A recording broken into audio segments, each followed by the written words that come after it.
പറനിറയെ പൊന്നളക്കും പൗർണമിരാവായി പടിഞ്ഞാറേ പൂപ്പാടം അഴകിൻ പാൽക്കടലായി പറനിറയെ പൊന്നളക്കും. പുസ്തകങ്ങളെ കീറിക്കളയുന്ന ശീലം പല സമയങ്ങളിലായി നമ്മൾ വിദ്യാലയങ്ങളിൽ കാണുന്നുണ്ട്. പ്രത്യേകിച്ചും പരീക്ഷ കഴിഞ്ഞ് പോകുന്ന കുട്ടികൾ പുസ്തകത്തിനും അതിലെ കടലാസുകൾക്കും അക്ഷരങ്ങൾക്കും ഒന്നും വില കൽപ്പിക്കാത്ത ഒരു സ്വഭാവ സവിശേഷത കാണിക്കുമ്പോൾ അതിൽ നിന്ന് മാറ്റം വരുത്താൻ എന്താണ് വേണ്ടതെന്നുള്ള ചിന്തയിൽ നിന്ന് തന്നെയാണ് പുസ്തകത്തെ കതിരുകളായി സംരക്ഷിക്കണം.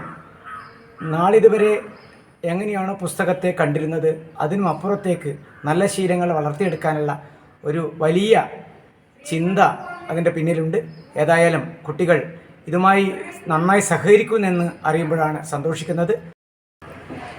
വലിച്ചെറിയാനുള്ളതല്ല, വായിച്ച് വളരാനുള്ളതാണ് പുസ്തകം. പൊതുവേ നമ്മൾ കാണപ്പെടുന്ന ഒരു ശീലമാണ് കുട്ടികൾ എക്സാം കഴിഞ്ഞാൽ പുസ്തകം വലിച്ചെറിയുന്നത്. എന്നാൽ ആ ഒരു മോശശീലം മാറ്റാനായി GHSS ഇരിക്കൂർ എളിയ ശ്രമം നടത്തിയതാണ് പുസ്തകപ്പറ.